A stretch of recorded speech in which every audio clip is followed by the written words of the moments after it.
പ്രണയതീരം. ഞാൻ ഞാൻ ഇത്രയ്ക്കും മോശമല്ല, അവൾ പറഞ്ഞു. ഇഷ്ടം തോന്നിയിട്ടുണ്ട് പലരോടും. അത് എല്ലാ പെൺകുട്ടികൾക്കും തോന്നുന്ന പോലെ നടന്മാരോട് തോന്നുന്ന ഒരു ആരാധന അത്ര മാത്രമേ ഉണ്ടായിരുന്നുള്ളൂ.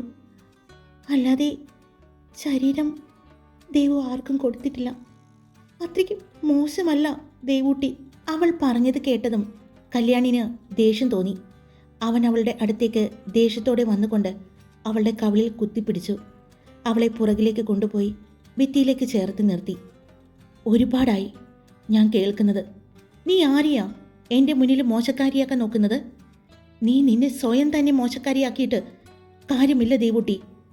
നിന്നെ ഞാൻ കുറേ നാളുകളായിട്ട് അറിയുന്നതാ.